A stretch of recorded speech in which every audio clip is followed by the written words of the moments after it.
Nous avons vu que le signe de l'unité, c'est une même chose qui appartient aux choses qui sont différentes. Une même chose à laquelle il regarde celui qui existe par lui-même, qui est l'auteur de la Bible. Pourquoi? Parce que cette même chose est comme le pasteur qui unit ces choses qui sont différentes dans un mariage là, qui est spirituel. Ce mariage spirituel représente une prophétie biblique qui est écrite dans la pensée de celui qui existe par lui-même avant de créer ce monde.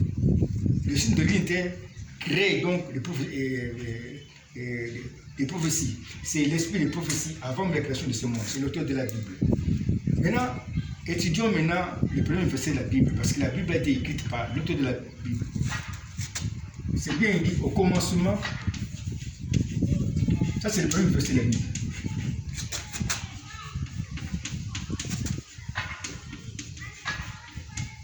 Au commencement, Dieu créa le ciel et la terre.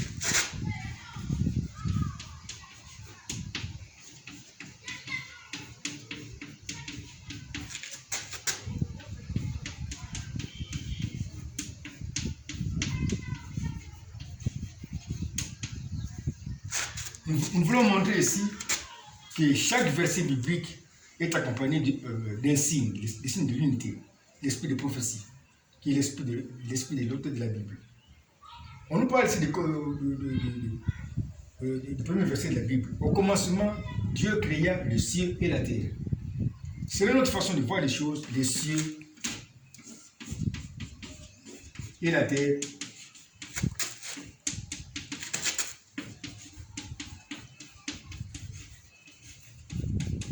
C'est une autre façon de voir les choses. Le ciel et la terre sont des choses bien différentes. L'auteur de la Bible nous donne 10 points sur 10 pour notre façon de voir, nous les hommes. C'est vrai, nous avons raison. Le ciel et la terre sont des choses différentes. Mais pour l'auteur de la Bible, qui existe par lui-même, parce que lui regarde à une même chose qui appartient aux choses qui sont différentes. Il regarde à une même chose qui appartient aux cieux et aussi à la terre. C'est le même commencement. Même commencement.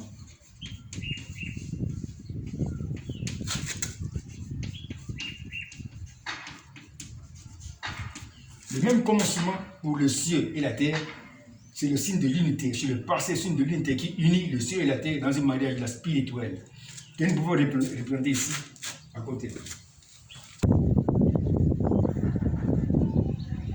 Nous avons vu que le ciel et la terre sont des choses différentes, mais ils ont le même commencement. Ce même commencement devient maintenant le pasteur signe de l'unité qui unit le ciel et la terre qui sont différentes.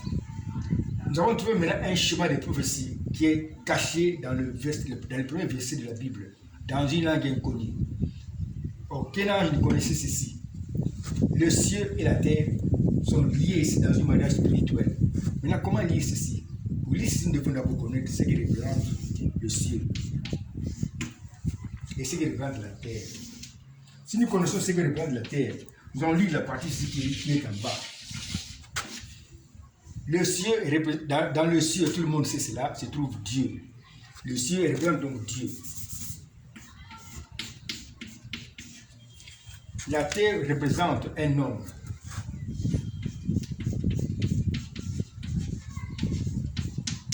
Un homme. Et puisqu'il y a une liaison ici, les représentants des cieux et de la terre doivent aussi avoir une liaison. Nous avons ici le chemin de prophétie qui est complet. C'est une prophétie. C'est pour nous dire ceci, Dieu sera un homme.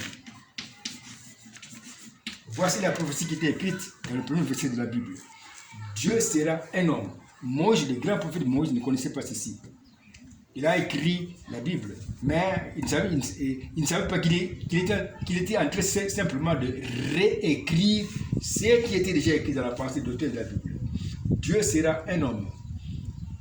Mais ceci veut dire que quand nous verrons cet homme-là sur la terre, ce sera Dieu lui-même sous forme d'un homme. Maintenant, nous savons tous que Dieu est invisible. Pour avoir une précision, nous disons ceci. Ça, c'est pour avoir une précision. Dieu qui est invisible. Dieu qui est invisible.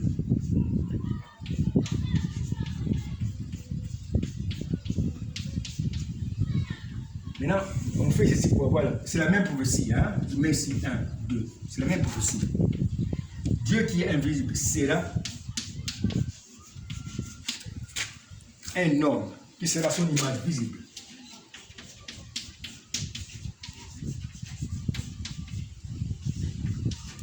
Qui sera son image visible.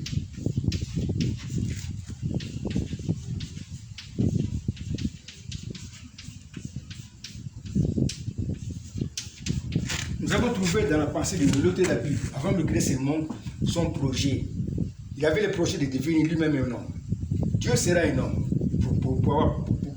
Pour avoir plus de précision, nous disons ceci. Dieu qui est invisible sera un homme qui sera son image visible.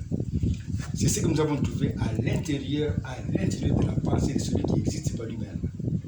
Ceci sera confirmé par Paul. Paul va confirmer ce que nous avons trouvé. Paul confirme ce que nous avons trouvé dans le chemin des prophéties qui était caché dans les premiers versets de la Bible.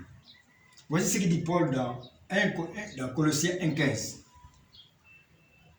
Il est l'image de Dieu invisible, le premier-né de toute la création. C'est-à-dire quand on a créé avant de créer la création, le premier-né c'était le Fils de Dieu, c'était Christ lui-même, le Logos. C'est lui le premier-né, celui qui était d'abord dans la création, comme premier fils. C'est pourquoi on parle ici du premier-né. Confirmation par Paul. Paul nous montre ici ce qui était déjà écrit dans la pensée de Dieu avant la création de ce monde. Voici une conclusion.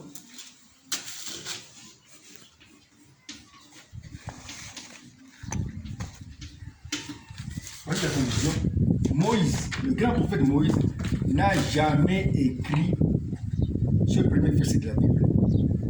Paul non plus n'a jamais écrit ce qu'il avait écrit. Chaque écrivain biblique n'a jamais écrit ce qu'il avait écrit. Pourquoi? Moïse a seulement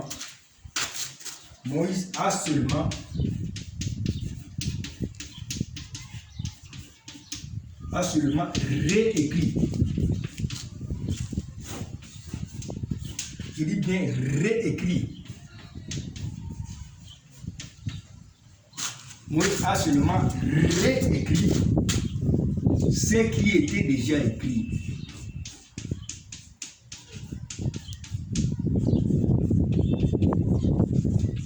Déjà écrit. Dans la pensée de l'auteur de la Bible.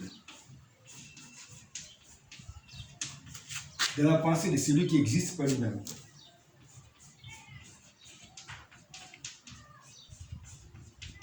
De l'auteur de la Bible.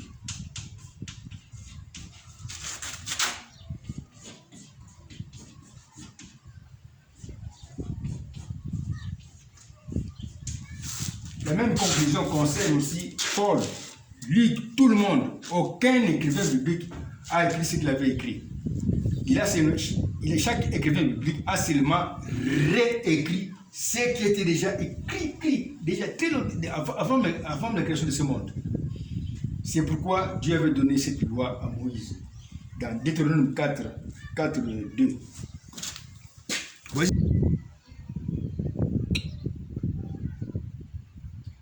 Nous avons tiré comme conclusion que Moïse n'a jamais écrit le premier verset de la Bible. C'est pourquoi nous avons dit que Moïse n'a fait que réécrire ce qui était déjà écrit avec le signe de l'unité à l'intérieur de la pensée de celui qui existe par lui-même. C'est pourquoi Dieu avait donné à Moïse cette loi. Vous n'ajouterez, dans Deutéronome 4:2, vous n'ajouterez rien à ce que je vous prescris. Et vous, je vous prescris ici. Et vous n'en retrancherez rien, point.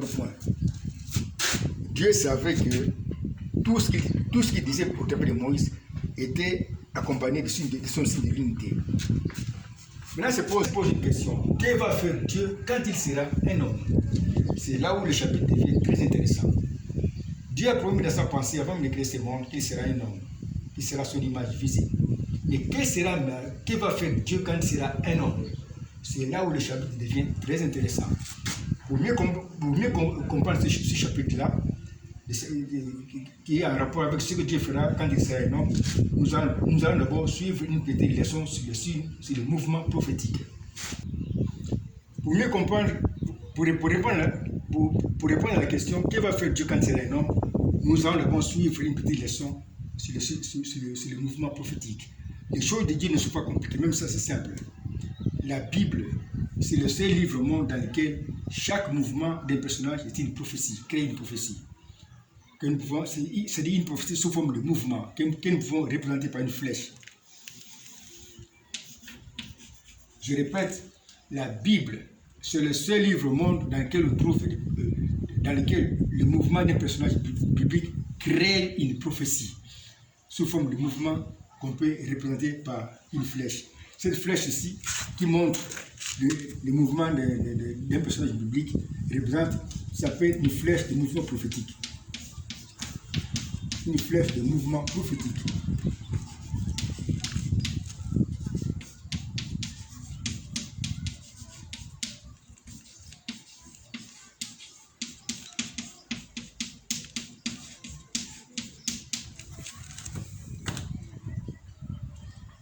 Et comme chaque mouvement que nous avons indiqué ici par une flèche là, a un départ, notre flèche ici qui indique le mouvement d'un personnage biblique a aussi un départ que nous pouvons appeler A et aussi la barre B. Ça c'est l'arrivée B. Chaque mouvement que nous avons indiqué par une flèche ici a un départ qui indique A comme A et une arrivée comme B. C'est la même flèche de mouvement. Flèche de mouvement prophétique. C'est-à-dire un mouvement qui crée une prophétie.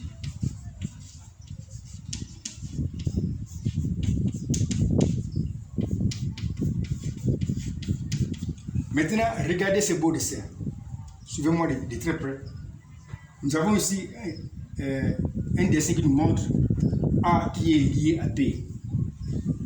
La même flèche ici, c'est une autre façon de voir les choses. L'arrivée et le départ sont deux points différents. A et B sont différents. Mais pour l'auteur de la Bible, parce que lui regarde toujours à une même chose qui marie les choses qui sont différentes. Ici, nous avons la même flèche de mouvement qui marie A et B, l'arrivée et le départ. C'est pourquoi la même flèche ici devient, dans la pensée de celui qui a créé cette loi, le passé sur une ligne qui unit A et B, comme ceci. Regardez. Je dis ici, même flèche de mouvement.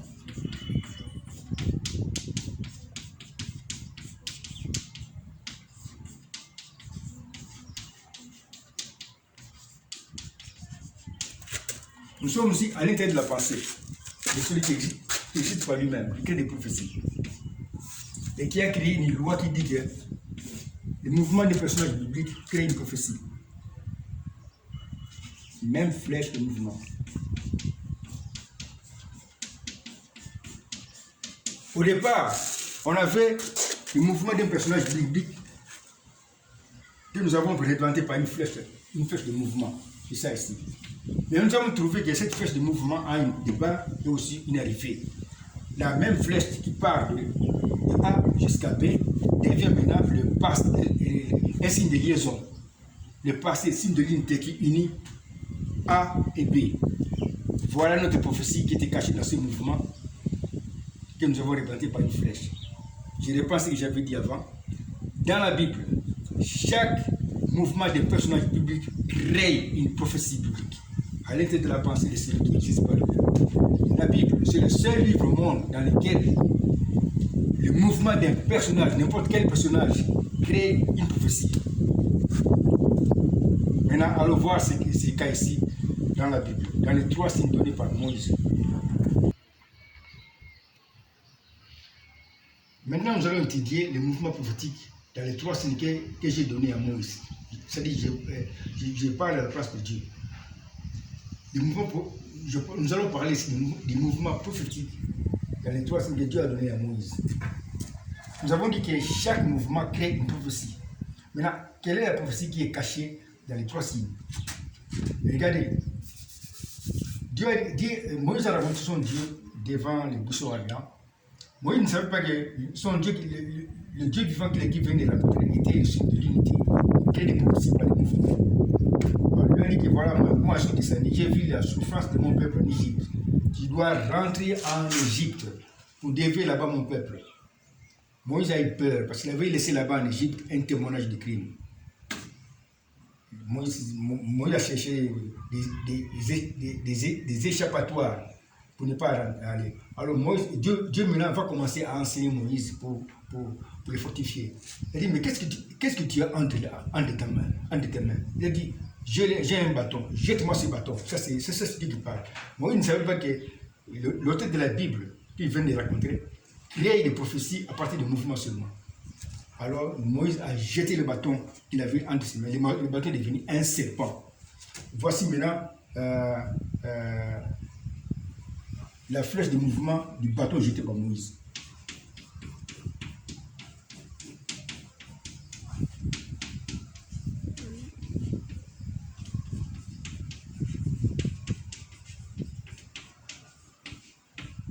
Du bâton jeté.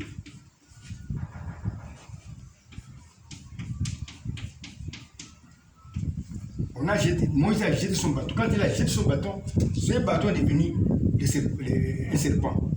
Maintenant, chaque mouvement a un départ, mais aussi une arrivée. Au départ, nous avons Moïse qui a jeté le bâton. À l'arrivée, nous avons la terre.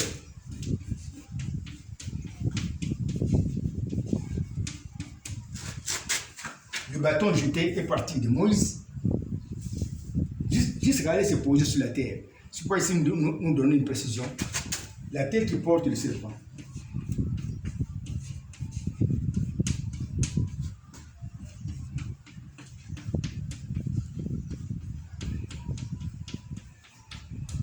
Je peux prendre l'exemple de mon Borsalino. Regardez. Je prends mon Borsalino. Je jette ça. C'est tombé par terre. Le Borsalino est parti. Le mouvement de mon Borsalino commence par moi. Moi, je suis le départ. Et l'arrivée, c'est la terre. La terre maintenant porte mon chapeau. Je pense qu'on me comprend. C'est le même cas aussi dans le cas ici du bâton jeté par Moïse. Quand Moïse a jeté son bâton, le bâton est parti se poser sur la terre. La terre maintenant porte le serpent. Maintenant, nous voyons ici dans ce chemin ici que la même flèche de mouvement du bâton est devenue un signe de liaison. C'est-à-dire un passé, signe de l'unité qui unit Moïse et la terre, le départ et l'arrivée. Nous pouvons représenter maintenant la prophétie qui est cachée dans ce chemin, comme si après, regardez. Nous avons ici Moïse. Ici, nous avons même flèche de mouvement.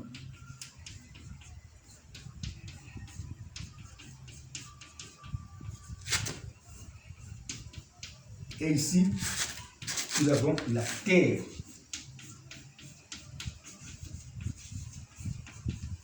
Qui porte le serpent.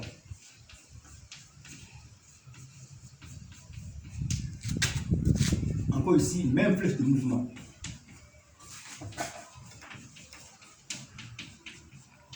Même flèche de mouvement. Nous avons trouvé ici un schéma de prophétie qui était caché dans les mouvements du bâton jeté. C'est-à-dire quand le bâton était jeté par Moïse, dans ce mouvement, le bâton a créé cette prophétie. Nous avons trouvé une prophétie là qui est écrite ici, dans une langue là qui est inconnue aux anges. Les anges sont en train d'apprendre ça aujourd'hui. Moïse est marié avec la terre qui porte le serpent. Qui porte le serpent.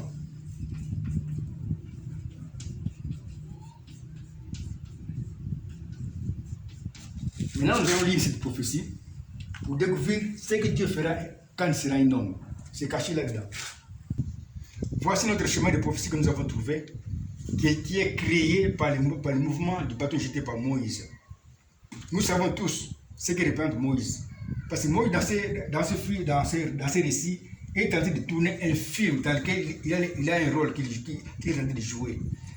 Dieu a dit à Moïse que voilà, toi tu ne sais pas parler, c'est vrai, mais ton frère Aaron tiendra pour toi la place du prophète qui va parler à ta place. Toi, tu tiendras la place de Dieu. Donc, dans ces films que Moïse est tenté de tourner, ce sont des films-là créés avant la création de ce monde, des films prophétiques. C'est comme une bande de cinéma hors série. Moïse ici représente Dieu selon Exode 4:16. Quand Dieu a dit à Moïse, toi tu tiendras la place de Dieu. Moïse représente Dieu. La terre, nous le savons, représente un homme.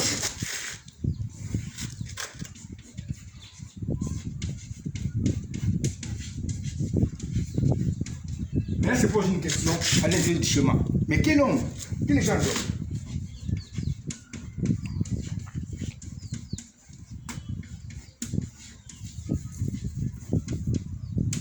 La question est posée dans le chemin. Mais quel homme? La réponse se trouve aussi dans le chemin. Un homme qui va porter le serpent.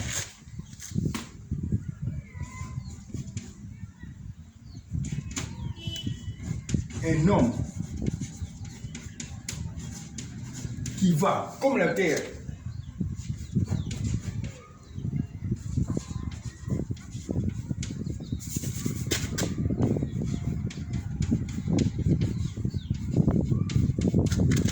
porter le serpent.